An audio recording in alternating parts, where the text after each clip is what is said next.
con Gustavo Gali como docentes responsables de Estado y Educación, y junto con las autoridades presentes, y también con el equipo docente con quienes trabajamos en ambas materias correspondientes a la licenciatura en Educación Inicial y la licenciatura en Educación Primaria de la Universidad Nacional. Les damos una cálida bienvenida. Hoy estamos iniciando el tercer encuentro, la tercera clase abierta, y estamos muy contentos de tener al invitado que tenemos, que por supuesto lo vamos a presentar, pero antes quiero darle la palabra, después la retomo, a nuestro vicerrector de la Universidad Nacional de Río Negro, Anselmo Torres, para que pueda hacer una apertura como autoridad de la Casa de Estudios. Bueno, hola a todos y todas. La verdad que es la primera vez que hago una presentación formal. He participado de las otras charlas abiertas, he hecho desde la cátedra y lo he hecho más como alguien que aprende y escucha, y es eso lo que me gusta a mí, digamos, más que hacer la formalidad de una presentación. Pero bueno, creo que hoy también no solo con Alberto compartimos el mundo académico, sino que además representa, digamos, uno de los mejores ministros que ha tenido la República Argentina durante su historia. Lo va a describir seguramente mucho, que ya ha planteado, digamos, en la invitación una serie de características que ha tenido el periodo que le tocó gestionar a Alberto, y creo que realmente cuando me dijeron si yo podía estar en una presentación dije que sí automáticamente, porque creo que lo amerita. Creo que es un orgullo para nuestra universidad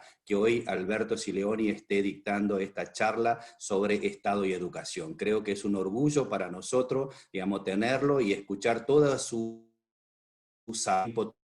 toda su gestión de cómo llevar adelante precisamente dentro del Estado. Para mí es un gusto porque si bien ya lo hemos tenido en la universidad de manera presencial, en otras charlas, digamos, Alberto, tenerlo dentro del marco de una carrera y dentro del marco de una cátedra no lo hemos hecho, y entonces nos parecía que era muy bueno poder, digamos, estar presente.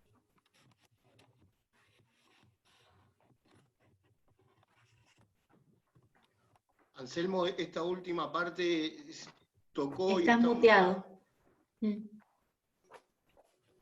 Nada, decía que, ahí creo que me desmuté. Bueno, nada, no sé hasta qué parte dije, pero bueno, lo cierto es decir, agradecerle a Alberto precisamente porque aceptó la propuesta de las cátedras de poder participar.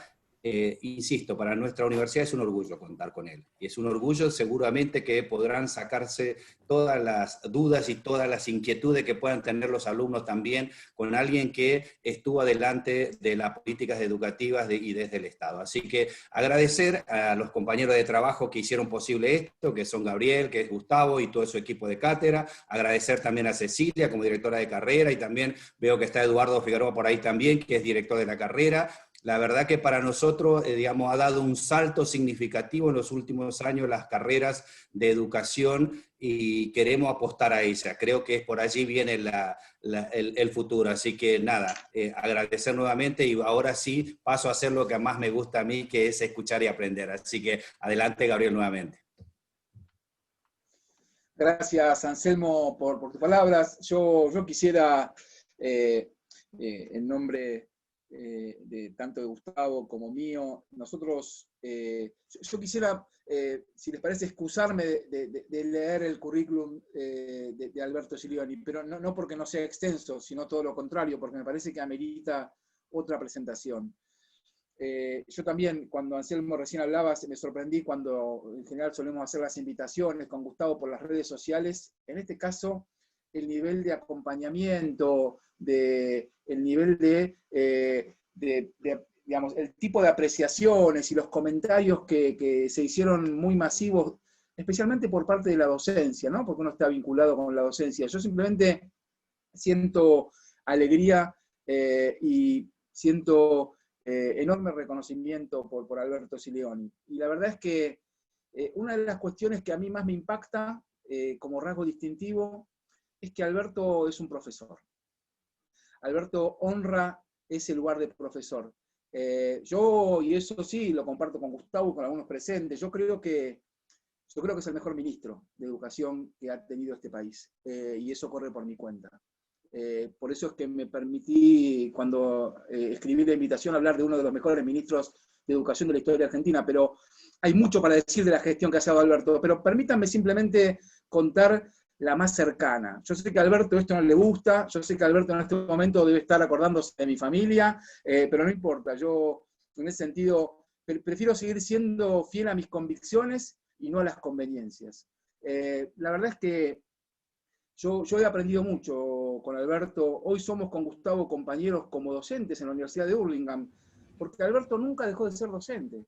En tiempos, y hace rato, en que los ministros suelen, digamos, acomodarse en un lugar de contadores, de personas que tienen más que ver con las decisiones presupuestarias, como si eso dominara el mundo de cualquier decisión, Alberto fue y es un docente que tuvo la máxima responsabilidad en la conducción educativa de un país, pero nunca dejó de ser docente ni cuando estaba como ministro, porque se iba a la calle Puan a seguir dando clases, y eso muy pocos lo saben, la mayoría no lo conoce. Por lo tanto, me parece que la verdad que es un privilegio que seamos ahora casi ya 170 para poder escuchar a Alberto Sileoni, que fue un enorme ministro del que aprendimos los docentes, y particularmente tanto Gustavo como yo, que fuimos parte de su equipo, aprendíamos trabajando a la par.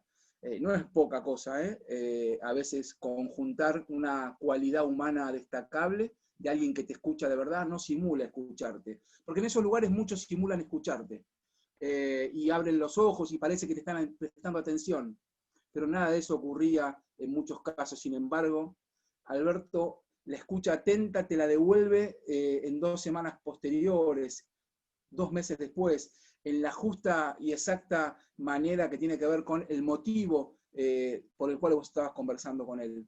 Por lo tanto, bien vale en este caso escuchar a Alberto en torno a un balance, viene haciendo varios balances de lo que fue su gestión, una gestión que él siempre se encarga de decir que no es en nombre propio, porque él fue quien conducía a un colectivo, y eso también es una habilidad, construir colectivos en tiempos de tanta, digamos, de tanta exacerbación del individualismo. Conducir colectivos es un rasgo profundamente político y esperanzador y pedagógico. Así que yo prefiero, y Gustavo, agregá lo que te parezca, simplemente presentarlo a Alberto con la satisfacción que me da la vida y la cuestión profesional de haber transitado junto con él y de seguir haciéndolo, y de haber sido, a mi juicio, el mejor ministro, pero además por los resultados y una enorme cantidad de cuestiones que hicieron posible conjuntar la idea de inclusión con la idea de calidad. 2 cuestiones que estuvieron siempre divorciadas y hoy intentan mostrarnos nuevamente que no pueden juntarse. Así que en una universidad nacional pública que se digna de reivindicar la inclusión y la calidad como 2 asuntos indisociados, y en el marco de la formación de educadoras y educadores, escucharlo a Alberto es de alguna manera pensar en voz alta en torno al legado de la educación en Argentina, pero fundamentalmente a lo que tenemos por delante, porque Alberto, si algo siempre hace, es justamente ratificar su condición de educador, y es siempre estar mirando para adelante, porque él está convencido que lo que siempre viene después, lo que está por delante es mejor. Así que eso, alegría, me pone muy contento que tantas y tantos de ustedes puedan, junto con nuestras cátedras, escucharlo, Alberto. Y Gustavo, te paso para que vos también puedas agregar lo propio. No, estamos todos esperando que hable Alberto, así que no voy a agregar mucho más. Simplemente a todo lo que vos dijiste, digo, reafirmar una cosa que para mí es clave, y que es que además de su calidad como docente, como profesional, como ministro, uno aprende siempre al lado de Alberto, porque además de todo, digo, o por encima de todo, es una gran persona y tiene la humildad de los grandes, ¿no? Digo, y eso me parece que está por encima de todo lo demás también. Así que bueno, Alberto, después nos dirás tus enojos cuando cortemos esto por todo lo que dijimos, pero todo es merecido. Adelante. Bueno, muchas gracias. Qué presentación. Muchas gracias, muchas gracias. De corazón, bueno, Gustavo. Te muteaste, Alberto, tocaste algo. Casi desde el principio que empezaste.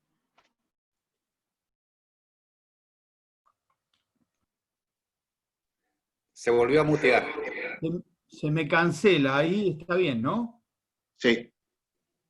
Digo que agradezco de corazón tamaña presentación. Y al resto le digo que Gabriel y Gustavo son entrañables amigos, así que los amigos siempre exageran. Yo agradezco mucho estar acá, de verdad. Apenas me invitaron, no dudé, agradezco a los estudiantes, las estudiantes, sé que hay de todas las provincias, pero fundamentalmente, por supuesto, rionegrinas y muchas cordobesas, a los directores de carrera, a Eduardo, a Cecilia, de corazón, a los profes, y a mí me gusta esa idea que plantea Anselmo, ¿no? de aprender y escuchar. A mí, yo también coincido. Por tanto, hace rato que dejamos toda posibilidad de conferencias, eso pertenece al pasado, son charlas con compañeras, compañeros, con colegas, en este caso maestras, maestros, profesores. Así que agradezco a Anselmo y la hospitalidad de la universidad también. Provengo de donde provengo, fui 6 años ministro de una presidenta, así que hablo desde allí, y por supuesto lo que uno dice tiene una naturaleza política, pero ese es el encuadre, el contexto. Siempre aclaro que pensamos, y en eso lo pensamos todos los que hicimos la gestión de gobierno, como decían los compañeros, Gabriel, Gustavo y tantos otros. Nosotros cuando nos fuimos en diciembre del 2015 pensábamos que había muchas cosas para mejorar. Quiero plantearlo desde ese lugar. Y quiero decir con mucha claridad que toda política pública puede mejorarse. Ustedes hablaron de memoria con queridas compañeras, hablaron de educación sexual, hoy se cumplen 14 años de la ley, y voy a decir 2 palabras. Esas políticas, a ver, de muchas políticas, que no voy a hablar de todas, estamos profundamente orgullosos, pero si alguno reflexiona y dice, y se podría haber hecho de otra manera, y sí, se podría haber hecho de otra manera. Inauguramos 17 universidades, alguien puede decir, y hay alguna que no está bien emplazada, ¿no? Por supuesto no la de Río Negro, que en tan pocos años ha tenido tanto éxito y tanto desarrollo, y sí puede ser, se podía haber hecho de otra manera, conectar igualdad, y claro. Por tanto, quiero decir, sobre todo pensando en los muchachos y las muchachas que están aquí, más muchachas que muchachos me dijeron, no pensamos el pasado como un pasado cerrado, sentimos orgullo, pero junto con el orgullo también sentimos y nos comprometemos y creemos que es una obligación ética y política pensar otros caminos. No somos nada nostálgicos, yo no quisiera que vuelva a conectar igualdad con ese nombre, quisiera que las cosas transcurran, pero que se respeten algunos espíritus. De eso es lo que quiero discutir. Porque creo que la discusión es otra, es cuánto las políticas públicas mejoran la calidad de los y las estudiantes, de la sociedad en su conjunto. Y en eso permítanme con claridad, tenemos una disputa profunda, conceptual, epistemológica, ética, axiológica con el neoliberalismo. Porque son dos visiones absolutamente distintas de la sociedad, son dos mundos distintos, y esta no es una reflexión política general, es una reflexión política que adquiere carnadura cuando estas dos visiones conviven, como lo hacen en la sala de maestros, en los patios de las escuelas, y esa representatividad que tiene en algún sentido el neoliberalismo en la sociedad es la misma que tienen el 1.100.000 educadores. Por tanto, no estoy denostando las personas. El general Perón decía hablar mucho de las ideas, algo de las cosas y nada de las personas. No importan las personas, me parece que lo que estamos discutiendo son las ideas. Y el gobierno anterior apenas asume, hace una falsa promesa, vamos a mejorar lo que está bien. Falso, no hicieron eso. Destruyeron todo lo que podían destruir, eliminaron todo lo que podían eliminar e instalaron lo que alguna vez Cecilia Flashland, que sé que estuvo con ustedes, caracterizó respecto de las políticas. Ella decía, el neoliberalismo respecto de las políticas hizo lo siguiente, la expresión era, no te matan, pero te dejan morir.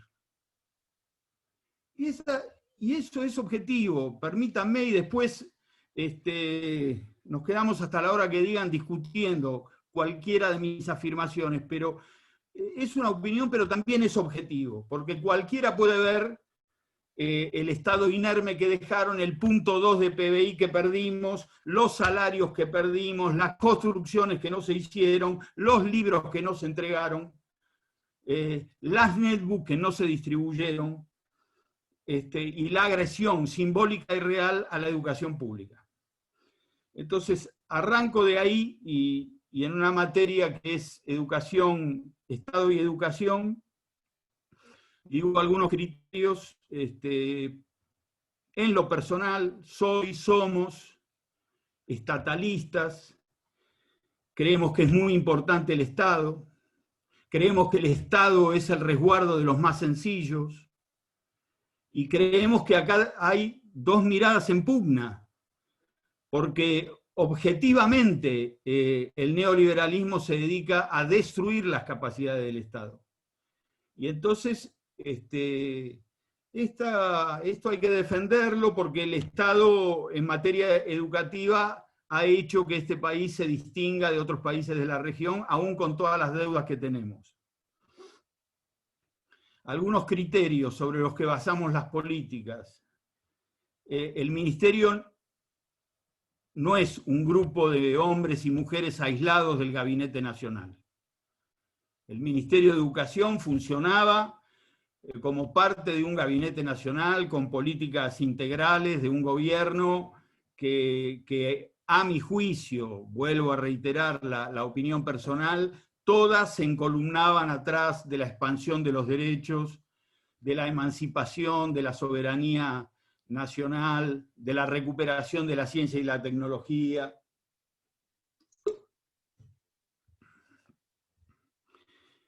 Hablábamos de derechos, algunos hablan del paradigma de los derechos, creo que es una palabra que hay que pensarla, hay que profundizarla.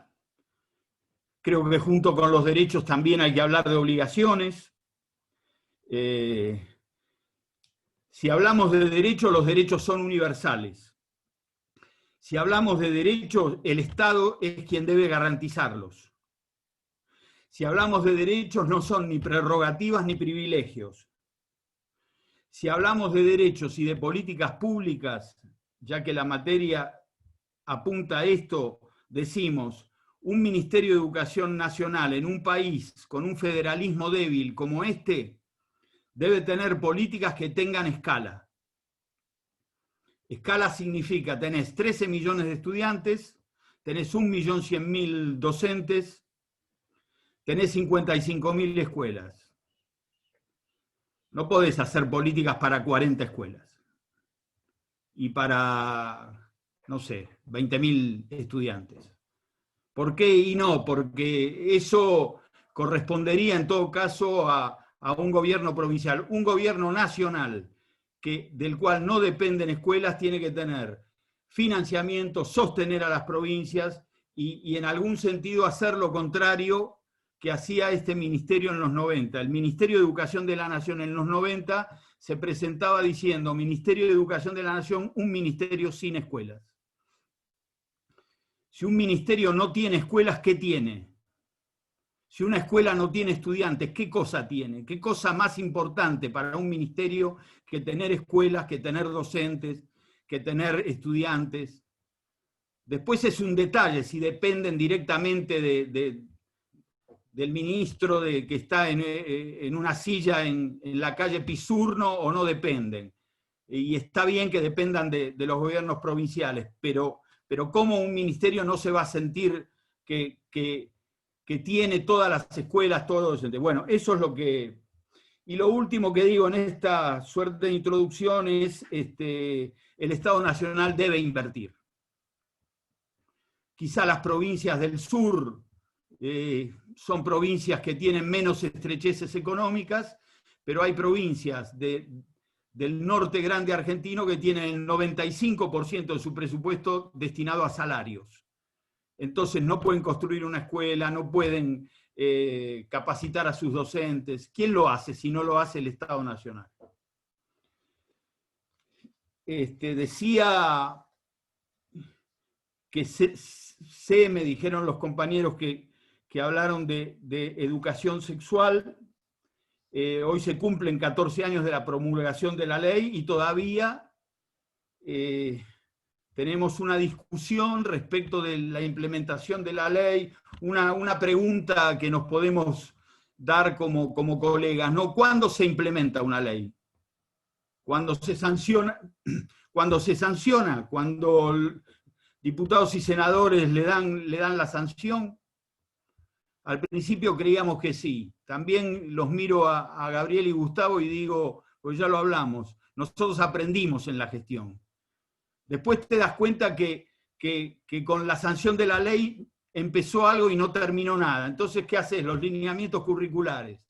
Y te pones contento por los lineamientos curriculares en educación sexual. Pero todavía no empezó nada. Entonces haces capacitación de los docentes, distribuimos millones de cuadernillos. Y ahí empezamos a estar más contentos, pero también nos dimos cuenta que un número infelizmente significativo de escuelas y de directores, directoras, tenían los cuadernillos guardados bajo 7 llaves. Entonces una ley no se implementa, estoy hablando de educación sexual, hasta que no llegue efectivamente a cada uno de los estudiantes de las escuelas, ¿no? Y ahí tenemos una dificultad. Sectores concentrados y sectores conservadores que dicen con mis hijos no te metas, ¿no? Esta es una discusión que todavía hay que dar. Y hoy recomiendo una nota que sale, el 15% de los nacimientos registrados hoy, 2020, en la Argentina, 109.000 son de adolescentes y 3.000 son de niñas menores de 15 años. O sea que todavía allí tenemos una discusión que la abro, no imposible cerrarla, pero la dejo abierta. Antes de la pandemia en La Plata, estando con unos muchachos y muchachas del secundario, me decían, Alberto, nosotros tenemos educación sexual cuando los profesores quieren. Entonces ahí hay también una discusión para plantear, yo creo que hay que volver a nuestra ley. Nuestra ley tiene artículos que están opacados, que no se ven con mucho detenimiento, los derechos de los estudiantes, los derechos de los docentes. Solo nombro 67 inciso E, que son las obligaciones de los docentes. El docente tiene la obligación de proteger y garantizar los derechos de los niños, niñas y adolescentes. Esa es una tamaña responsabilidad, ¿no? Los educadores somos garantizadores de derechos de otros. Entonces, digo como para ponerlo en discusión. Me apuro porque no quiero aburrirlos mucho. Los compañeros me dijeron que hable de algunas políticas. Escogí 2 o 3. El plan Fines. Cuando nosotros empezamos a pensar en el plan Fines, había 1.200.000 hombres y muchachos de 16 a 45 años en la Argentina, 1.200.000 que no tenían la primaria. Y 6 millones de 18 a 45 años que no tenían la secundaria. Entonces la pregunta en esta materia de Estado y educación es, ¿el Estado tiene que hacer algo con esto? Son 7 millones de personas que no tenían, 7 millones de argentinos que no tenían la primaria o secundaria, que en general, y ustedes lo saben bien, son víctimas que se perciben a sí mismos como culpables. Cosa que el neoliberalismo no pierde un minuto en recordártelo, que siempre sos culpable por lo que no hiciste, por lo que haces mal, por lo que te falta. Artículo 46 de la Ley de Educación, que habla de educación para toda la vida. Artículo 138 de la Ley de Educación, que dice que debemos poner programas para erradicar el analfabetismo, y a partir de ahí se lanza el plan Fines. Lo digo ahora y no lo digo más. Atrás de todos estos planes está la mirada atenta, la cabeza, el compromiso, la dignidad de la Presidenta de la Nación. Lo digo así, no voy a insistir porque no corresponde y sé que puede haber otras personas que piensen lo mismo, pero es así. Si no, no se hubieran podido llevar adelante estas políticas. ¿Qué tiene que hacer el Estado? ¿Regalarle a esos 6 millones las materias que faltan? Eso es una indignidad, nadie está pidiendo eso. Pero el Estado, si no regala, tiene que abrir una puerta. Ustedes lo saben tanto como yo. Alguien que tiene 40, 42 años, que ya ha construido una vida, que le faltan dar 2 materias del secundario, va a la escuela a preguntar cuándo las pueden dar, les echan larga, le dicen que miren la cartelera, le dicen que no sabe cuándo viene el de química, creo que los martes viene la de inglés, y esa persona tomó una decisión que la viene rumiando hace 20 años, y ese día tomó una decisión y nadie le puede dar una satisfacción. Bueno, el Estado te dice, si te faltan alguna materia, vení, que te vamos a ayudar a que la des. Porque, a ver, que 6 millones de personas terminen el secundario tiene que ver con una deuda social.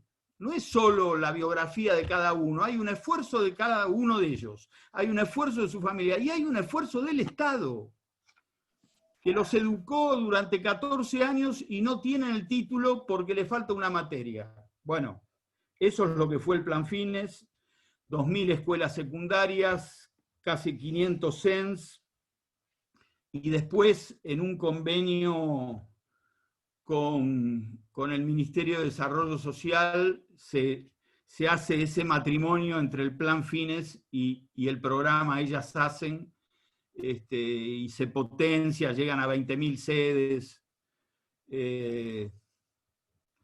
No quiero extenderme, simplemente quiero decir cómo hay una necesidad y el Estado la intenta resolverlo. 620.000 egresados, era una política que debía tener algún ajuste, claro que sí, sobre todo cuando el plan Fines se hace no solo para los que adeudaban materias, sino que tenía que ver con aquellos que no tenían nada del primario, todo el secundario. Por supuesto que había que mejorarlo. Lo que no se podía hacer, ninguna de estas políticas, ninguna de ellas deben ser eliminadas. Objetivamente el plan Fines no fue eliminado, pero en una gran cantidad de provincias redujeron los horarios, sacaron sedes y les impidieron a las mamás que vayan con sus hijos. Por tanto, en teoría el plan Fines sigue, pero está herido de muerte. Otra política, conectar igualdad. Desde 2003, desde que asumimos, escuchábamos una reflexión que hacía todo el arco político, que era más o menos así: ¿cómo vas a educar en el siglo XXI sin tecnología?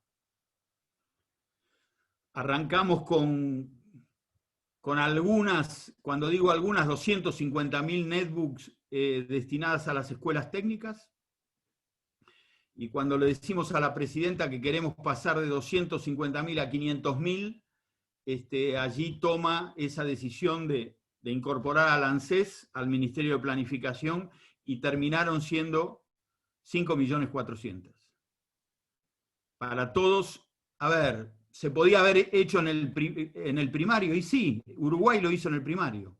Nosotros teníamos un cuello de botella en el secundario, creíamos que había que levantar el secundario por muchas razones, y entonces pensamos que debíamos destinarlas a las escuelas secundarias públicas. Las maquinitas que revolea Cristina decían falso, instrumentos de igualación social, que no eran revoleados, que llegaban a cada escuela con el nombre de cada estudiante, y que llegaban notablemente dotados de recursos, y que habíamos llegado a poner internet en el 40% de las escuelas. ¿Faltaban? Claro que faltaban. ¿Qué había que hacer? Continuarlas y llegar. Hoy estaríamos en el 100% de las escuelas con internet, pero tenían una poderosa intranet, y cada una de las netbooks tenía una gran cantidad de recursos pedagógicos. Dos reflexiones. ¿Cómo vas a distribuir netbooks sin capacitar a los docentes? Listo, es una pregunta, y está bien, es una discusión. En el mundo, ¿cómo se hace? Como lo hicimos nosotros. No hay modo de capacitar a todos los docentes previamente y después dotarlos de los recursos informáticos, porque 2 años después de haberlos capacitado, cuando llegan los recursos informáticos ya están desactualizados. Entonces lo que hay que hacer es lanzarse a una situación en donde los vas capacitando a los docentes mientras incorporas la tecnología. ¿Tiene riesgos? Claro que tiene riesgos. Los riesgos de que todavía en 2015 muchos docentes no utilizaban la tecnología como debían utilizarla, o utilizaban la netbook como si fuera un pizarrón. Y la netbook tiene mucho más para dar que si fuera un pizarrón. Pero era un proceso. El neoliberalismo le debe al sistema educativo y a la sociedad 3,5 millones de netbooks, que son las que no distribuyó en el 2016, 17, 18 y 19. Y le debe 1 millón de netbooks que no reparó. Entonces, pregunta, si este sistema educativo de hoy, en medio de la pandemia, dolorosa pandemia, tuviera 4,5 millones de netbooks más, no estaríamos como Finlandia, pero estaríamos tratando este problema con otra dignidad, con otros recursos. Bueno, esto falta, porque hubo políticas concretas para que falten. Algunas cuestiones. Fue la netbook de Conectar Igualdad para el 45% de los chicos de los ámbitos rurales, fue la primera. Fue la primera netbook para el 50% de los chicos que viven en contextos vulnerables. La netbook se abría en la mesa familiar y participaban los hermanos, la familia, y como pudimos tener toda una cohorte de pibes del secundario que de primero a quinto año tuvieron netbooks, hicimos investigaciones con universidades nacionales que dieron que los chicos egresados del secundario que habían desarrollado todo el secundario con netbooks llegaban a la universidad mucho más dotados de recursos y tenían un tránsito a la universidad que era absolutamente diferente de otros que no habían tenido el instrumento. Ojalá hoy el Estado pueda volver. Hay un programa en curso que se llama el programa Juana Manso. Ojalá que pueda tener escala, que pueda dotar de recursos a todos aquellos que le falta. Me apuro, un par de políticas más. Distribuimos 92 millones de libros. Y no, a ver, todo lo que digo puede ser discutible, pero no estoy tirando una cifra por otra. Distribuimos 92 millones de libros a las 51.000 escuelas argentinas. Escuelas de todos los niveles, literatura, libros de texto, poesía, con un sistema federal transparente, con autores muy conocidos, menos conocidos, desconocidos, con editoriales multinacionales, porque los textos los hacen las multinacionales, y editoriales pequeñas argentinas y microeditoriales. A muchas editoriales les teníamos que ayudar a hacer los trámites porque eran microeditoriales. Y distribuimos autores nacionales, autores americanos, de todo tipo de editoriales. Miles de toneladas de papel, 50 imprentas trabajando para el ministerio. O sea que también recuperamos el mercado editorial de la Argentina. Quizá en la capital de la provincia de Río Negro no sea difícil conseguir un libro. Quizá en las capitales de las provincias no sea difícil conseguir un libro. Yo le puedo asegurar que en algunos lugares de la Argentina, en Pismanta, en La Silleta, en lugares de 300 habitantes, llegaban los libros del ministerio y tenemos registro, porque nos los mandaban conmovidos las maestras, los maestros, de ese rito que se hacía de abrir las cajas y encontrarse con bellos libros. Porque también quiero decir esto, el Estado tiene que pensar que la belleza es un derecho.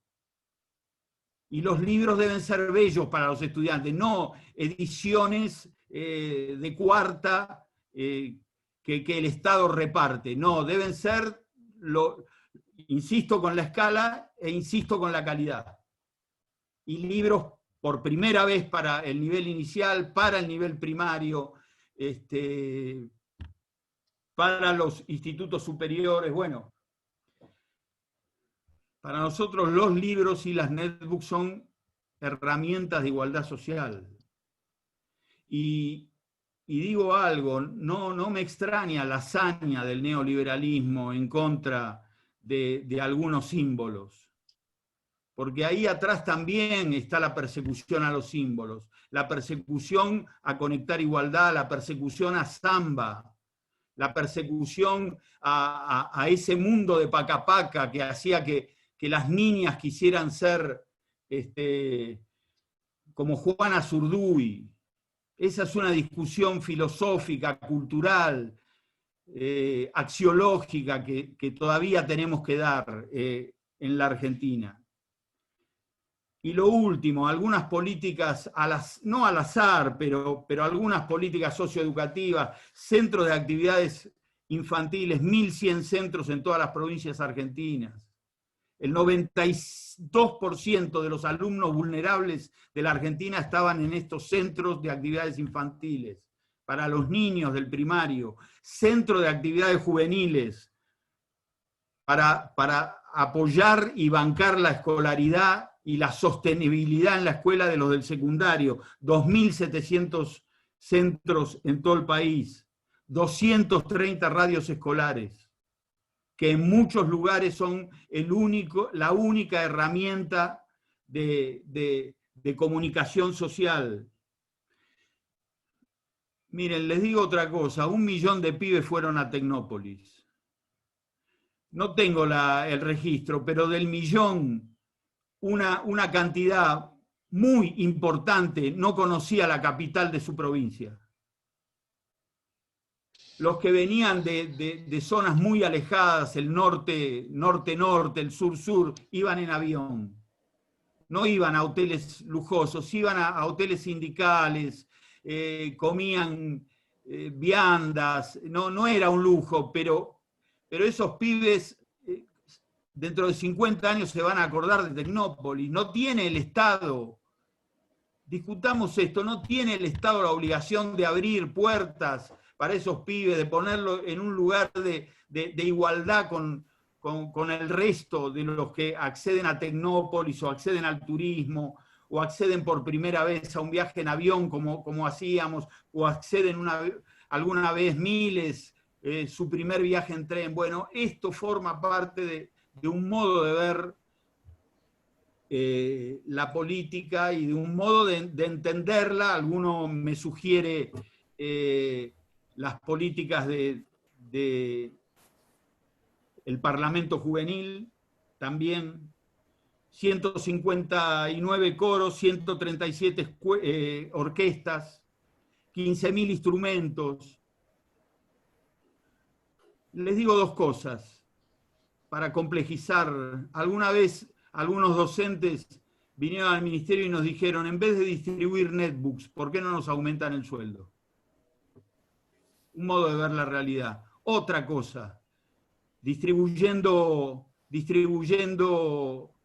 instrumentos, hermosos instrumentos todos, ¿no? de segunda mano, nuevos, Yamaha, sin lujo, pero con dignidad. Algunos, miren esta reflexión, algunos se nos acercan y nos dicen, ¿ustedes le van a dar un contrabajo a esos pibes?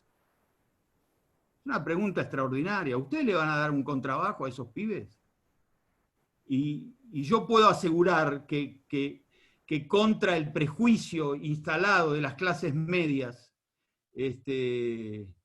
probablemente hubo algún instrumento roto, pero nunca por la desidia.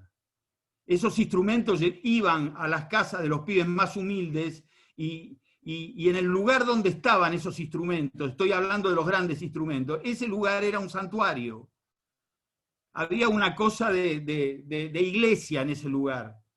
Entonces también hay un prejuicio. Les tiro otro prejuicio, también de crítica, muy interesante para advertir las complejidades de estas políticas. Alguien nos decía, bueno, primero que no debiéramos distribuir maquinitas, escuchen la reflexión. Pero si distribuyéramos maquinitas, los chicos que la recibían no tenían derecho con esas maquinitas del Estado a jugar jueguitos.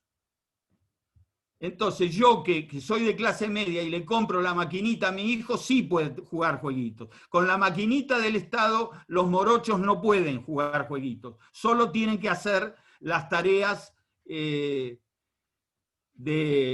colegio. Y bueno, y ahí está develado un conflicto abierto, una herida abierta, porque les molesta la implementación de las políticas a algunos sectores o les molesta la igualdad.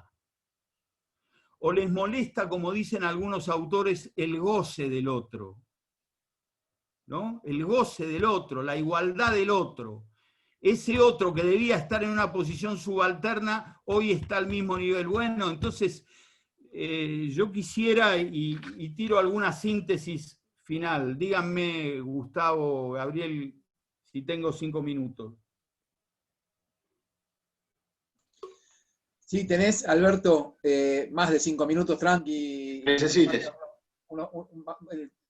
Más que eso también. No,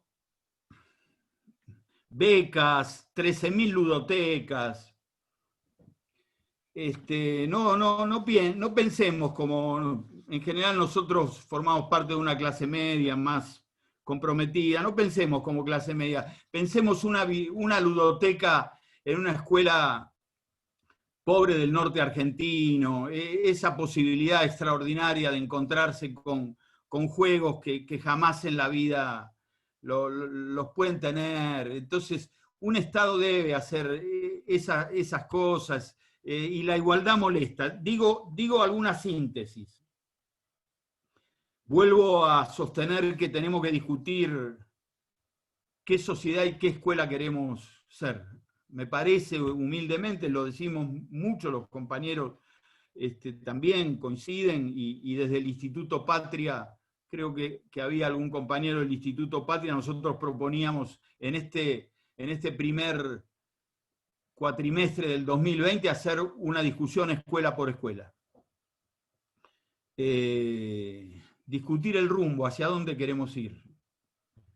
Porque la agenda que viene no es solo para opinar, es sentarse, centrarse en la tarea. Y a mí me parece que el reencuentro, la posibilidad de que algún día, no voy a decir volvamos a la normalidad, porque volveremos a otro estadio, pero sí volver a discutir.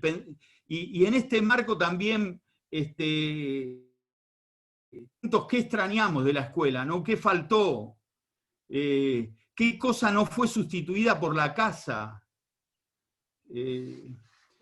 Yo creo que hablar con los pibes y preguntarles cuánto extrañaste a la escuela es la medida de la importancia de la escuela, sobre todo en los adolescentes, ¿no? Que quiero sacarme el sombrero respecto de los muchachos y las muchachas argentinas, que se bancan esto con un respeto, con una responsabilidad, con una comprensión de la profundidad del problema, como no veo en otros y otras más grandes.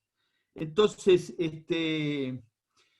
transmitirle a los niños y a los jóvenes eso, ¿viste lo que la escuela te ofrece?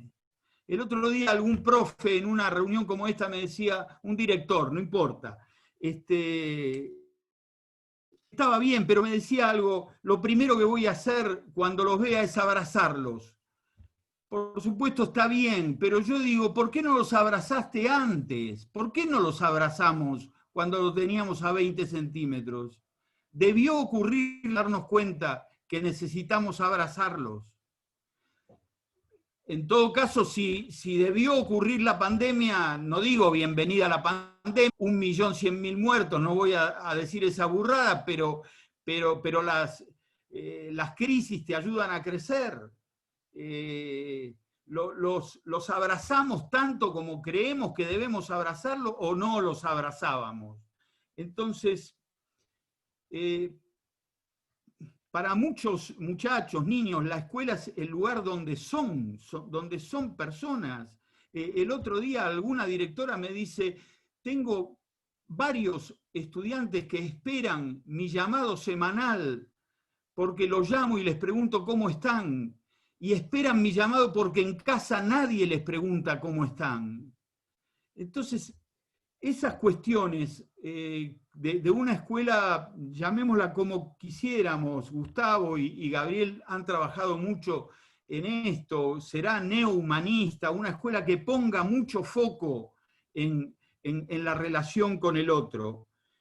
Y termino con algunas cuestiones de la política. Todas las políticas pueden ser mejoradas.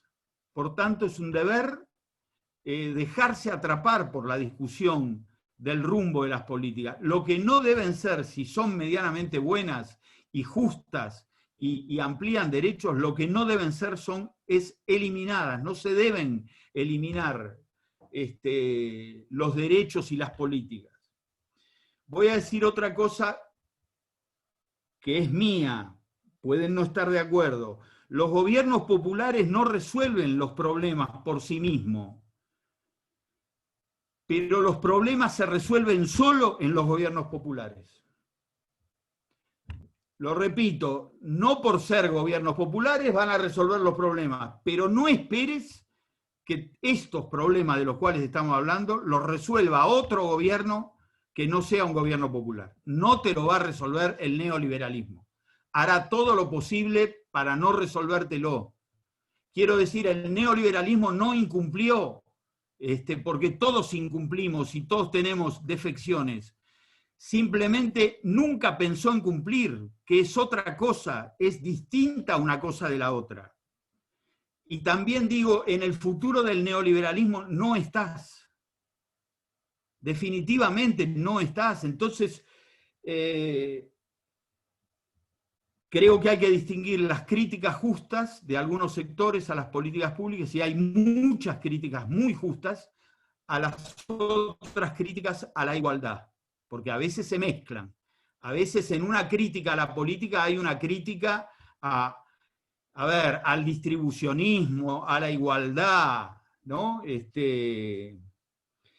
Voy terminando con dos cosas. La primera, lo que viene no está ni escrito ni cerrado. Si ustedes me permiten una reflexión de la política adaptada, yo diría, no habrá magia. No habrá magia. No esperes que nada ocurra por casualidad. Hay que laburar mucho, pero la moneda está en el aire. Es interesante también. No es, ni el optimismo superficial ni el pesimismo definitivo. No, está en el aire. Y es muy interesante que esté en el aire. Y es muy interesante saber que no se acomodarán las cosas mágicamente, que será un esfuerzo de todos. El futuro es lo que va a pasar, tiene una parte aleatoria, pero también el futuro es lo que vas a hacer, lo que vamos a hacer. Hay una gran cantidad de políticas que el pueblo en la calle impidió que ocurrieran. De paso saludo al querido pueblo chileno que está dejando atrás, independientemente de los nombres, está dejando atrás la constitución de uno de los dictadores más feroces de la historia americana. Eso es lo que está dejando atrás. Independientemente que siga votando a la derecha, que vote lo que quiera, pero no puede un pueblo tener como constitución la que le dejó un dictador, que al principio creíamos que solo mataba personas y después nos dimos cuenta que también robaba. Entonces, saludo ese paso. Y lo último que digo, esta vez sí es lo último, es son momentos para mirar el pasado. Nosotros tenemos un pasado muy, muy potente, un pasado muy rico, un pasado pedagógico y político de mucha consistencia en Argentina y en América. Este es el año belgraniano, hace 200 y pico de años, Belgrano pensaba en el derecho de la educación para las mujeres, para los niños, para los huérfanos, para los indios. Artigas decía, habrá patria para todos o para nadie, y ustedes que son docentes habrán visto lo que últimamente vemos mucho, que es a Simón Rodríguez. Tenemos ejemplos de educadores, educadoras en 200 años muy potentes. Entonces, ese pasado sirve para sentarse, no para repetirlo, no el pasado como un depósito de una identidad inalterable, para nada, no. Pero hay otros y otras que pensaron esto que pensamos. No inventó Cristina Kirchner la inclusión. Hace 220 años en América se habla de esto. Entonces, para ponerlo en un contexto político, pero sacarlo del contexto estrictamente electoral y de los nombres propios que a veces nos confunden. Bueno, hasta acá. Gracias y perdonen si me excedí con el tiempo. No, gracias a vos, Alberto, en serio. Es un gusto. Uno te conoce, te escucha, te he escuchado varias veces, pero siempre seguimos aprendiendo. Siempre hay alguna frase o más de una para tomar nota. Yo quería ahora, como venimos haciendo, poder abrir un poco la discusión, sabiendo o poniendo algún marco primero, ¿no? Porque, la realidad es que claramente Alberto es un exministro, ¿sí? Que como él dijo, un exministro de un gobierno y por supuesto de un gobierno elegido que pertenece a un determinado partido político, un frente, ¿sí? Por lo tanto, no habla desde un lugar neutral, como ninguno de nosotros lo hacemos nunca, ¿no? Pero bueno, Alberto Silio explicitó esto claramente. Y me parece que es un ejercicio muy importante para todos y para todas, poder pensar políticas educativas, poder discutir políticas educativas, poder discutir la política, porque no podemos hablar de Estado y educación sin hablar de política, ¿no? Digo, es como pretender vivir sin respirar casi. ¿Cómo hacemos? No se puede. Bueno, hablar de Estado y educación sin hablar de política educativa es imposible. Ahora, como también, digo, nunca hemos pretendido ni nunca vamos a pretender que en 200 y pico de personas pensemos todo lo mismo. Claramente no. Creo que el desafío que entonces tenemos en este rato es ponernos por encima, ¿sí?, de algunas cosas que creo que creemos que no suman, que son, digo, el fanatismo, la chicana, la polémica en el 1 a 1, ¿sí?, que a lo mejor hemos visto en algún momento en el chat, para ponernos por encima de eso y aprovechar y poder pensar realmente en términos de políticas educativas, ¿sí?, en términos de educación, sin dejar, ¿sí?, cada uno de tener su posición, pero poder hacerlo intentando comprender. Digo, acá, digo, y en cualquier discusión uno puede intentar comprender o quiere intentar ganar, digamos, ¿sí?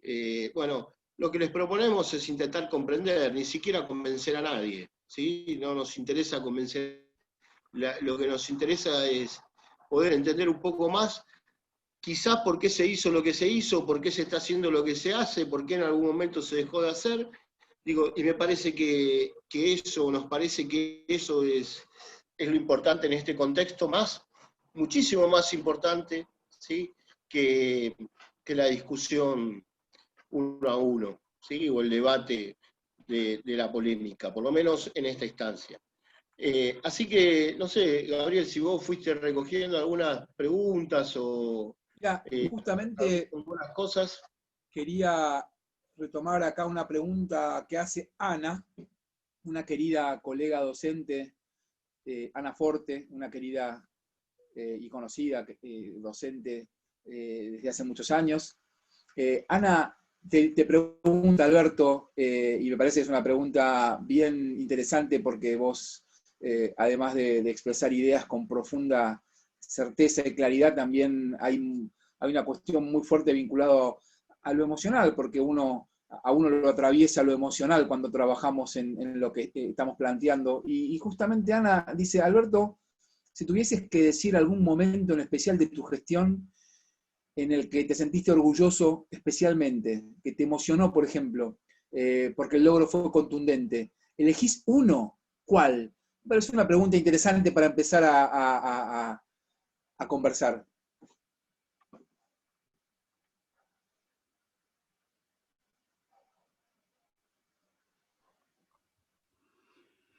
Sí, es difícil, es medio injusto,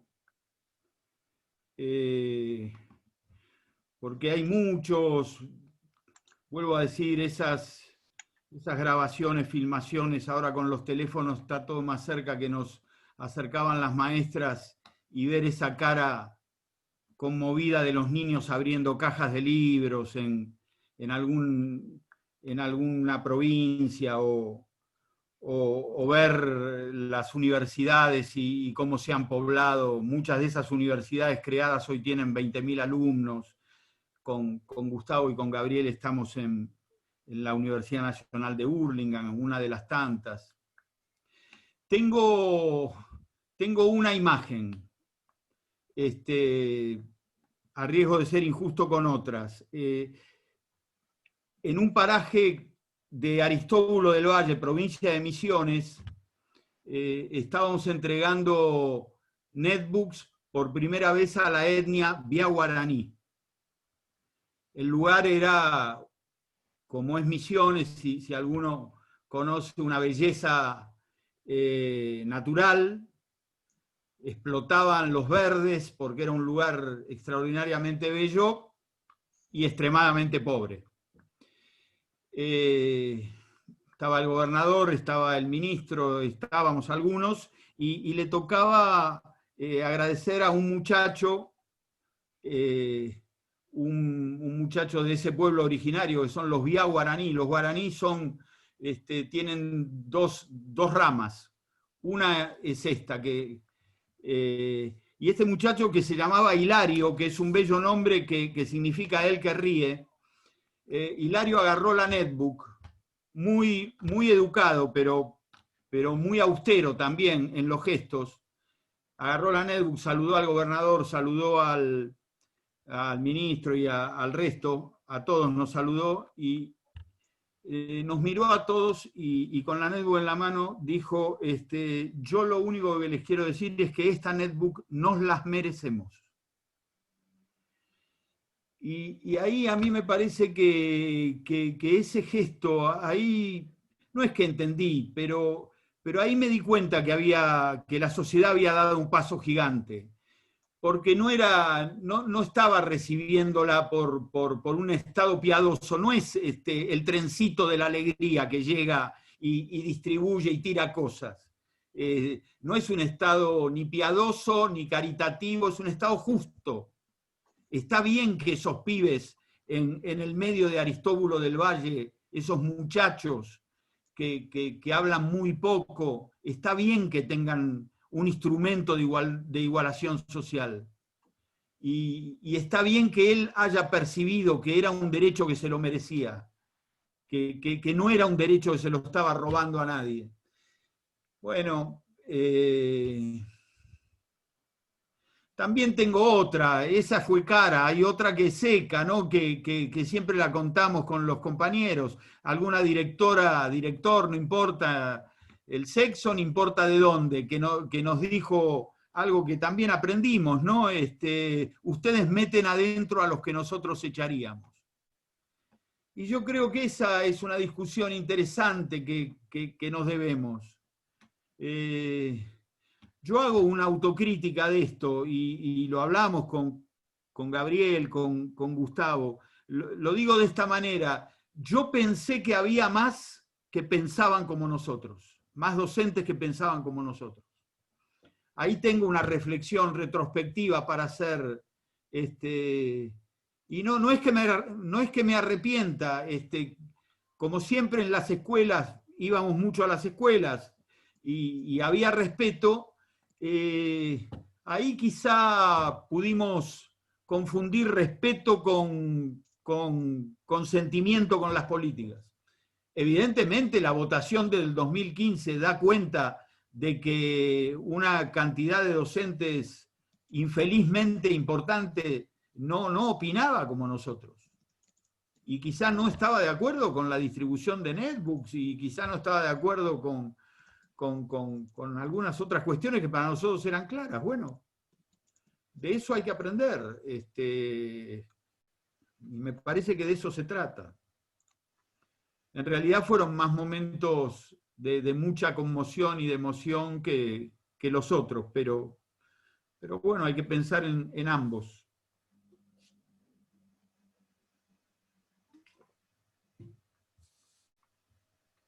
Una pregunta que salía, Alberto, tiene que ver, o fue saliendo varias veces de distintas maneras, tiene que ver con cómo pensar de acá en adelante, ¿no? Digo, en función de todo lo que dijiste en relación a las políticas que se fueron desactivando, pero también en función de la pandemia, en función de lo que viene, cómo pensamos las políticas educativas los próximos 10 años, por decir algo. Bueno, a ver, en lo pedagógico ustedes saben más que yo, pero yo digo, pienso en un estado muy presente.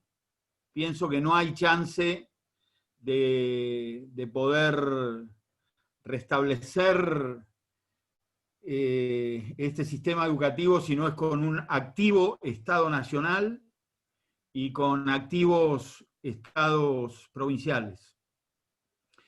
Y en eso estoy pensando distribución de tecnología. Me parece que ustedes lo deben reflexionar. Me parece que el tiempo que viene es un tiempo mestizo o híbrido, lo llaman algunos. Yo creo que se dan dos aspectos muy interesantes. Nos damos cuenta de la importancia extraordinaria que tiene la tecnología, que quizá antes de marzo no le dábamos tanto valor, pero a la vez nos damos cuenta de la importancia extraordinaria que tiene el vínculo, el encuentro, la copresencialidad. Entonces, me parece que viene mucho de las dos cosas. El día que tengamos la vacuna y que podamos volver a las escuelas, creo que hay que utilizar todos estos conocimientos que hicimos en estos meses respecto de la tecnología. Pienso siempre en políticas más macro, ¿no? Y en ese marco digo, hay 150.000 niños de 4 años que están fuera de la escuela. Quizá no sea Río Negro o Córdoba las provincias más dolorosamente deudoras de eso, pero hay 150.000, en la provincia de Buenos Aires hay 80.000, y sabemos que el derecho que tenés a los 4, el nivel inicial es el único que no lo podés hacer en otro momento de tu vida. El derecho que los pibes de 4 tienen en el 2020 lo están perdiendo, porque en el 2021 van a tener 5, tienen otro derecho, el de 5, pero el de 4 lo perdieron. Tachales el derecho porque no se lo pudimos dar. Y la educación de 4 es obligatoria desde fin del 2015. Entonces, bueno, ahí hay una deuda. Hay que construir escuelas, hay que construir jardines, se iban a construir 3.000, después se iban a construir 10.000 aulas, no se hizo ni una cosa ni la otra, y eso hay que hacerlo. Y me parece que es un tiempo muy interesante, y de eso Gabriel, Gustavo saben más, pero lo digo realmente porque están mucho más en el tema pedagógico, pero es un tiempo muy interesante para hacer transformaciones que nos debemos. Para mí es un tiempo para discutir la repitencia en todo el sistema educativo. En este año va a haber 11 millones de estudiantes que no repiten. ¿Está mal? No, está perfecto. Y vamos a hacer una estrategia de solapar el 2020 y pensar el 2020 junto con el 2021. Si esto lo hacemos este año, ¿por qué no pensarlo? Si hay, ustedes lo saben mejor que yo, hay una gran cantidad de sistemas educativos, las islas inglesas, el norte de Europa, que no tienen repitencia. ¿Por qué no pensamos de otra manera? ¿Por qué no pensamos, después de haber tenido un año sin clases en el secundario, por qué no pensamos definitivamente un nuevo secundario? Todas las investigaciones que les preguntan a los chicos del secundario qué quisieran, quieren varias cosas, pero en lo que coinciden es, nos gustaría que en el ciclo superior pudiéramos tener la posibilidad de armar un itinerario propio, de tomar alguna opción de algunas materias. ¿Por qué no se puede hacer eso? Bloque pedagógico, otros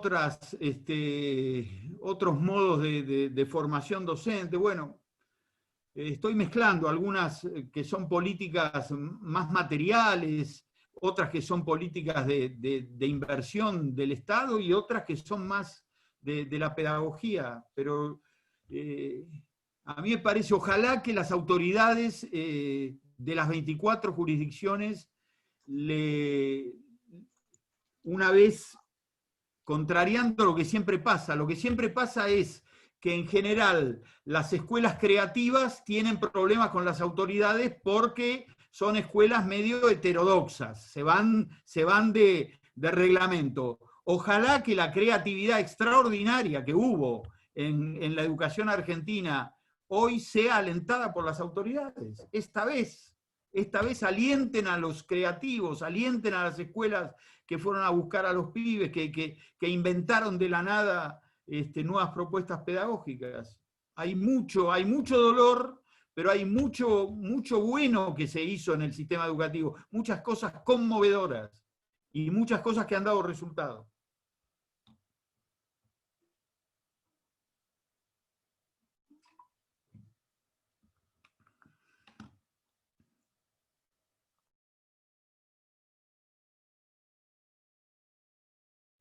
No sé si les parece, hacemos una última o dos últimas y vamos cerrando, así también lo dejamos a Alberto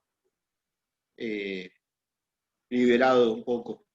Ahí, mira, a ver, ahí, Gustavo, yo no lo pude ver, pero ahí me está diciendo en privado, se ve que se me escapó una pregunta. Alberto Fabián, director de una escuela primaria de Río Negro, si podemos hacer su pregunta. ¿Querés, Alberto, tomar la palabra de manera oral? Porque también es una posibilidad, así que te invitamos, Alberto, Alberto, me refiero a Alberto Fabián, director de una escuela primaria de Río Negro, a hacer tu pregunta para Alberto Gileoni, ¿te parece? ¿Estás por ahí?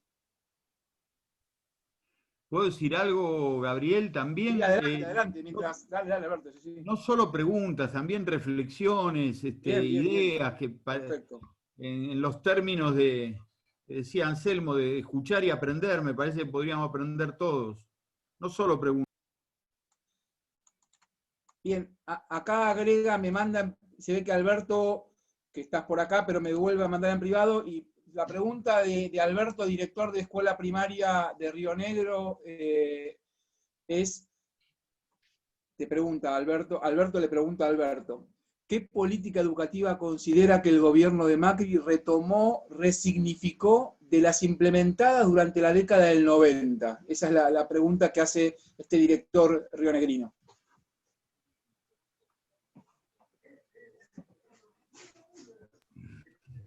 Bueno, interesante pregunta, debiera pensarlo, pero probablemente te deba una respuesta más profunda, Alberto, pero te digo algo. Primero, el absoluto desdén por el Estado. La decidida política No sé qué toqué acá. ¿Perdón? ¿Se escucha? Sí, se escucha, se ve que alguien intervino. Seguimos, Alberto. A alguien se le filtró un audio. La política decidida de dejar un Estado inerme, de dejar un Estado sin recursos, sin armas. Alguna gobernadora dijo aquello de no insistan, no vine a inaugurar hospitales, no voy a cortar cintas.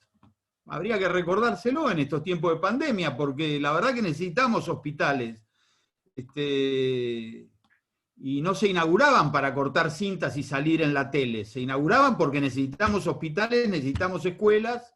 Entonces, la reducción de las capacidades del Estado me parece que es claramente una política de los 90. Y también es una política, a ver, no comparo, pero es una política de la dictadura. En la dictadura, el Estado Nacional se desprendió de sus escuelas primarias, en los 90 el Estado Nacional se desprendió de sus escuelas secundarias y de su nivel superior, con un criterio fiscalista. Sacame esto de encima que no lo voy a pagar más. Ninguna provincia tuvo los recursos de lo que recibía. Y debiera seguir pensando, pero otra cuestión que es claramente noventista es decidir dar una pelea y entender que el enemigo es el educador y sus organizaciones sindicales. Eso es muy de los 90. Y acá el macrismo desde el primer día te aseguraba que mañana vamos a tener los resultados de las pruebas, seguro que saldrán mal, ya te vaticinaba el desastre educativo, que dejamos los que estuvimos antes, pero también el desastre educativo porque no hay docentes comprometidos, porque son todos docentes que lo único que quieren hacer es tener 3 meses de vacaciones y pedir aumento de sueldo. Bueno, me parece que, a ver, en la provincia de Buenos Aires estuvieron a un tris de sustituir docentes por voluntarios. O sea, lo voy a decir de esta manera, si tenés ganas de dar clase, vení, que vas a hacerlo mejor que el docente. Solo con las ganas vas a hacerlo mejor que el docente. Eso es una afrenta, es una falta de respeto profunda a la condición de educador. Entonces, sobre todo esas cuestiones, y después eso tiene derivaciones. Un Estado que no compra libros, un Estado que baja el salario. Perdimos 1,20, estoy diciendo, lo repito por la magnitud, 1,20 del PBI dedicado a educación. El 20% del financiamiento del Estado Nacional se perdió en 4 años, el 18% del financiamiento de las provincias.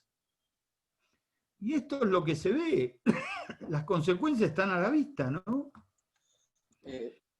Alberto, yo mientras ahí te recuperás, no, te estaba pensando en voz alta porque leo El Muro.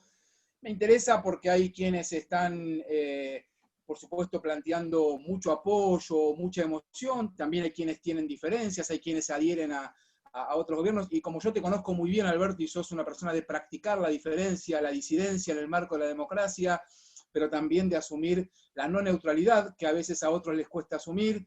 Miro también alrededor de los que están presentes, la veo presente, antes la saludé, pero a la querida docente Patricia Mounier, diputada santafesina, una gran referente del sindicalismo nacional, y ella justamente está trabajando en el marco de los diputados para pensar también en leyes que acompañen hoy a hacer el derecho a la educación a través de nuevas conquistas, porque así como vos, Alberto, tuviste la tarea de conducir un ministerio en el marco de la generación de derechos, hoy pandemia mediante y la desigualdad que persiste, sabemos que el acceso a los datos libremente y también el acceso a tecnología es parte de la lucha por el derecho a la educación, así que en esto que comento, por un lado me sirve para darle presencia en esta reunión a Patricia, por el trabajo que están haciendo muchas diputadas y diputados por lograr esto, y es un gran poder del Estado que tiene que acompañar este momento difícil de la Argentina, pero también con este comentario que hago, tomo lo que algunos en disidencia en el chat van diciendo, bueno, pero qué cosas se pueden, en todo caso, por qué echar la culpa a los que estuvieron antes. Entonces estoy mezclando un poco en mi comentario lo que sucede en el chat, dándole la bienvenida a presencias en este encuentro, y diciendo lo que digo para también darte pie, Alberto, a que vos puedas también comentar, porque justamente algo que vos haces y que no es común, es justamente tener posición propia, pero al mismo tiempo abrir al pensamiento divergente y saber que siempre tenemos límites. Lo que pasa es que vos nos enseñás que no es lo mismo saber que tenemos límites que ser unos limitados. Y eso es un buen aprendizaje que tenemos que hacer muchos. A ver, gracias. Primero un saludo a nuestra querida compañera Patricia Mounier, que hoy tiene la responsabilidad de ser legisladora nacional, pero es una luchadora del sindicalismo docente desde hace muchos años en la provincia de Santa Fe. Un abrazo fraterno. A ver, no le echo la culpa, no es culpas, me salgo de esa cuestión de culpas. Sí caracterizo que el gobierno neoliberal 2015-2019, a mi juicio, y abro mi cabeza y puedo pensar en nuestros errores, pero a mi juicio es el peor gobierno de la democracia argentina. Y podría, no es el día de hoy, pero podría establecer un sinnúmero de datos concretos, no es una opinión, son datos concretos de cómo vinieron a ponerse en contra del sistema educativo público, en contra de la inversión y de una gran cantidad de políticas. Con respeto digo, establezcan alguna política que ustedes puedan decir 2015-2019 que ha dado resultado, que tiene que ver con la expansión de los derechos, y yo la verdad que no la encuentro. De todos modos, no me niego, y cuando digo esto vuelvo a decir, a riesgo de ser pesado, que no creo que hayamos hecho todo bien. Estoy diciendo que el gobierno que vino con intencionalidad de destruir y de cambiar el alma a la sociedad. Dicho esto, digo otra cosa. ¿Cómo no voy a tener respeto a los que piensan como distinto a nosotros? Por supuesto. por supuesto, y yo creo que con los que piensan distinto a nosotros tenemos que establecer un escenario de diálogo y pensar en qué podemos encontrarnos, en qué podemos estar de acuerdo. Porque yo no tengo duda que con una gran cantidad de educadores nos vamos a poner de acuerdo. A ver, si cada uno de nosotros tenemos seres muy queridos, tu cuñado, tu suegra, tu hermano, tu mamá, que no piensa como vos, ¿no? En este tiempo no nos pasó eso, no nos pasaba eso en la mesa familiar antes de la pandemia, que discutíamos con querida gente que la tenemos en nuestro corazón. Entonces, ¿cómo no me asusto con la disidencia? Lo que digo es pensemos juntos. Si no estamos de acuerdo, a mí me parece que hay una herramienta extraordinaria cuando no estás de acuerdo, que es la ley. Porque felizmente la Argentina es uno de los países que tiene una dotación de recursos normativos y legales como pocos países de la región. Entonces, a ver, hay cosas que la ley te resuelve, la ley te saca la cuestión del creo, me parece, entonces ya no es un exministro que dice creo, me parece. A ver, la ley de educación al pasado próximo de la Argentina no lo llama guerra sucia, lo llama terrorismo de Estado. Bueno, hagamos otra ley, pero esta ley lo llama terrorismo de Estado.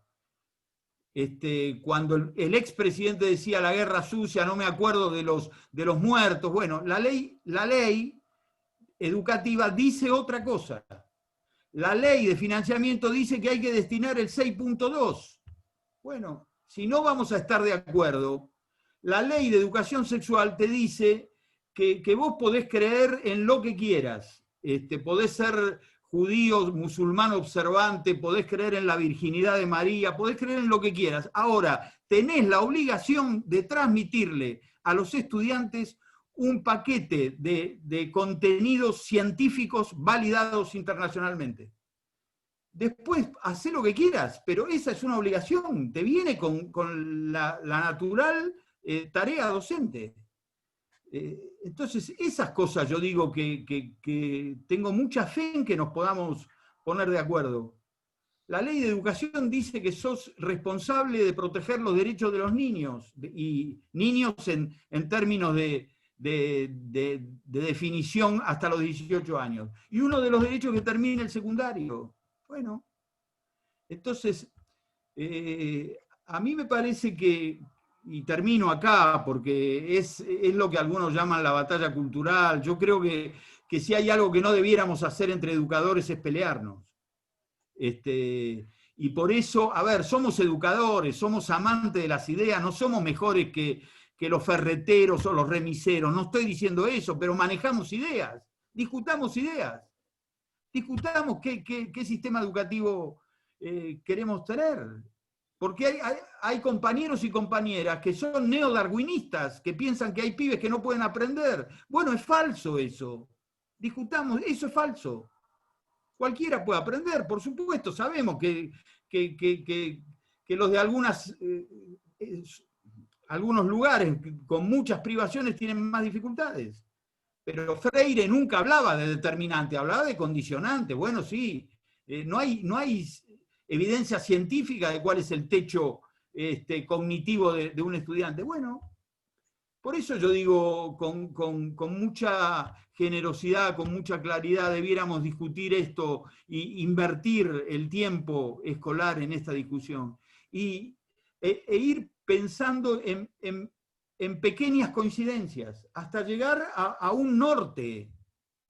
Porque si no, no vamos a ver, no tenemos destino como sociedad y tampoco tenemos destino como sistema educativo. Me parece que esa discusión nos la debemos y hay que darla con generosidad.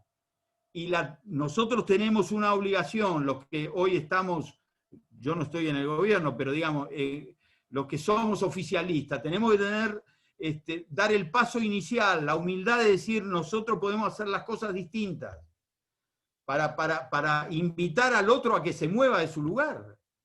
Pero la verdad que lo veo por donde lo veo, le doy vuelta por donde le doy vuelta, no veo un un solo hecho, 2016-2019, que haya mejorado el sistema educativo argentino.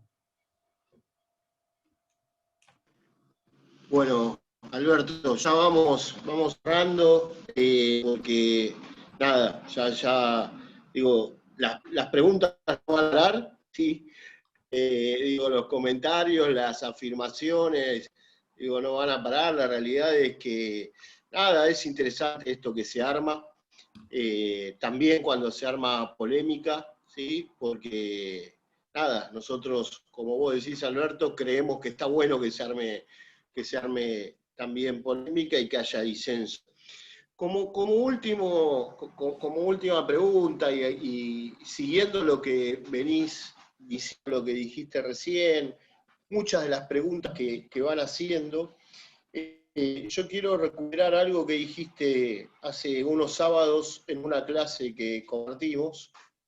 Digo, la traigo acá porque me parece que tiene que ver justamente con esto último que decías y con mucho de lo que están preguntando o diciendo en el chat.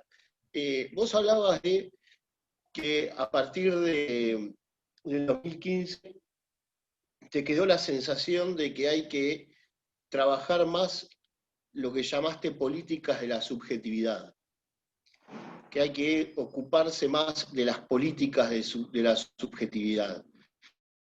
Bueno, durante tu exposición, muchas políticas que tienen que ver con inversiones, con recursos, con materiales. ¿Cómo serían entonces o cómo pensar estas políticas de la subjetividad, Alberto? Y con esto ya cerramos.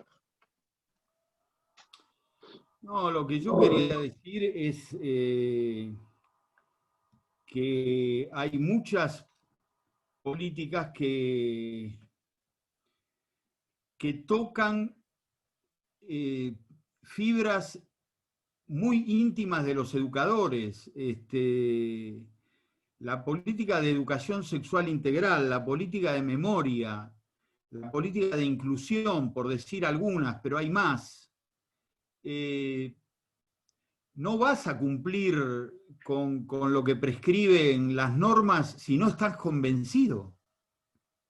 No hay modo, eso ustedes lo han estudiado también, no hay modo de que si no estás convencido de incluir, incluyas, porque hay una gestualidad que te venderá y harás todo lo posible para que se cumpla esa profecía que se cumple a sí mismo, que al final los vas a echar. Entonces, por eso digo que con más razón es un tiempo de discusión, porque hay que establecer pactos con el otro. ¿Qué sé yo? La política de obligatoriedad de 4 es más fácil. Hay que localizar dónde están los chicos, que ya lo tenemos localizado, construir escuelas y nombrar docentes. Ahí no te mueve un pelo tu historia, tu interioridad, tus creencias. Pero hay otras que van al corazón de lo que sos. Entonces, debe estar convencido alguien de que el alumno tiene el derecho a que los docentes le hablen de educación sexual. El 80% de los abusos son intrafamiliares. Hay ahí algo que debe ser movilizado y debe ser algo que no se prescribe, eso quiero decir. No está en el estatuto del docente. No hay un artículo del estatuto del docente que te diga que vos debas ser sensible al dolor del otro. Entonces, eso, sí, el estatuto te dice, vos tenés 4 horas y las tenés que cumplir el martes, en tal horario a tal otro, eso es objetivo. Ahora, hay otras cosas que no se prescriben con esa claridad. Entonces tiene que ver con eso, con el convencimiento, con abrir la cabeza. Por eso lo dejo acá, ¿no? Pero sobre todo una actividad universitaria como es esto. La universidad, si hay algo que distingue a la universidad, es la pluralidad de ideas. Entonces, ratifico y ratificamos nuestras convicciones, pero nos abrimos al pensamiento de los otros. Yo creo que tenemos argumentos para que los compañeros, compañeras adviertan algunas cosas que deben hacerse en la escuela. La conveniencia de que todos terminen, la conveniencia de algunas cuestiones que estamos discutiendo. Y por supuesto, y alguna vez creo que se los escuché a ustedes, a Gabriel, quizá transmitimos una idea de inclusión muy centrada en la espalda del docente. Ese docente se sentía solo responsable de incluir al mundo, y eso es un error. Tiene que entender que ahí atrás está el Estado, está la institución, pero vamos para ahí, me parece. A ver, el mundo va, cuando quiero decir esto lo digo en términos menos del corto lapso de nuestra vida. El mundo va hacia la expansión de los derechos. Hay un papa que tiene una última encíclica que se llama Fratelli Tutti. Somos todos hermanos. Es muy fuerte esa expresión. Somos todos hermanos. Y si vemos el mundo va hacia expandir derechos, hacia que cada vez haya más derechos. Bueno, la escuela tiene que ser vanguardia de eso. Me parece que la escuela, si hay algo que distingue a la escuela, es que se distingue de la sociedad en eso. Tiene un pensamiento más complejo, un pensamiento que supera los 140 caracteres. Si la sociedad es vértigo, la escuela es un remanso, hay alguien que te pone una mano en el hombro, en la escuela te enamorás, en la escuela construís un proyecto de vida, en la escuela aprendés. Bueno, hay mucho que la escuela da y me parece que debe darla con todos los docentes. No puede faltar uno, del 1.100.000 no puede quedarse uno en el camino. Es una formulación teórica, porque sé que hay algunos que están muy lejos, pero hay otros que opinan distinto a nosotros y no están tan lejos. Con algunos podemos encontrar un escenario de coincidencias. Bueno, les agradezco a todos. Gabriel, Gustavo, bueno, son queridos amigos y compañeros. Al resto les agradezco a las autoridades y al resto profundamente estas 2 horas. Y bueno, está bien que no coincidamos, porque de eso se trata. Yo no espero que todo el mundo coincida, pero tengamos la vocación de encontrar un punto en común, porque la escuela lo necesitan nuestros pibes y pibas. Alberto, yo quería decir algo, hay mucho para decir, pero bueno, a ver, se mantuvo siempre entre 175, 200 personas este encuentro, un encuentro multitudinario, te escuchamos decir muchas cosas, la pasión por lo que haces, por lo que hacemos. Yo lamento, celebro la divergencia en el chat, lamento que alguien, digamos, plantee a otra persona, bueno, te quieren tratar de convencer a adoctrinar, porque lo que Alberto ha hecho en estas 2 horas es el ejercicio de la reflexión crítica y autocrítica asumiendo una posición. Y la verdad, me parece que es necesario que comprendamos que gestionar el sistema educativo de 55.000 escuelas, de 12 millones de chicos y chicas, de más de 1.200.000 docentes, por supuesto que no es algo sencillo, pero sí es algo que tiene que ver con quien conozca del tema educativo, con quien tenga en la suela de sus zapatos el haber caminado el aula, el haber olfateado el aula, el saber estar sin que se la cuenten. Y la verdad es que en tiempos en que a veces parecen borrarse algunas fronteras o algunas definiciones respecto de quién tiene que hacerse cargo de la educación, yo quiero celebrar, Alberto, tu palabra, pero tu palabra y la de, por supuesto, otros compañeros que hablan de la política educativa sin descuidar un segundo el lugar de un docente. Cuando vos hablás, Alberto, ni un segundo se te escapa lo que está teniendo en sus espaldas un docente. Cuando vos hablás del momento de pandemia, vos tenés en claro el esfuerzo que implica para muchos docentes, especialmente muchas docentes, pues una tarea eminentemente femenina, en sus espaldas tener el trabajo del cuidado de otros, además de los propios. Entonces, yo celebro este espacio para pensar que la educación, como bien siempre decimos, Alberto, es el porvenir, y que las deudas están pendientes, y que es mucho más lo que hay que hacer que lo que se ha hecho. Alberto dijo esto desde el primer día de su gestión, y lo dijo el último, y lo dice hoy. Lo que hay que hacer es aún mucho más enorme que lo que se ha hecho, y eso es una mirada del porvenir y la condición humanista de un educador. Por lo tanto, celebro, repito, la divergencia en el pensamiento en un chat, o en una reunión presencial, o en una reunión virtual. Lo que me parece que es central es tener la vocación de poder escuchar y saber que de educación, cuando hablan los educadores, entonces deja de tener el sentido de mercancía cualquier cuestión vinculada a la educación. Y en eso sí hay irrenunciables. Y eso sí, le pese al chat que le pese, hay irrenunciables. Alberto nunca, como muchos otros por suerte, pero Alberto a la cabeza, va a renunciar al derecho respecto del privilegio. Eso es una batalla a la que no se puede renunciar. Y lo mismo, nunca va a renunciar a celebrar la irrupción de los sujetos inesperados, los que fueron convidados de piedra a las escuelas y que hoy son alumnos y alumnas, y celebra el goce estético por tener un libro y el mejor libro en sus manos. Así que agrego algo más, Alberto, que la gente capaz no sabe de vos. Vos sos un enamorado de la poesía. No casualmente, en tu gobierno es donde hubo más poesía en las escuelas. No es menor eso, porque cualquier pibito de por ahí a la vuelta, que en vez de estar catalogado como portador de rostro, pueda ser mirado como un futuro poeta, eso es haberle hecho la mejor batalla al destino. Y agrego algo, me sumo, porque no puedo. Digo, yo siempre tengo una frase, tengo varias, ¿no? De diversos momentos compartidos con Alberto, pero tengo una que me quedó siempre grabada.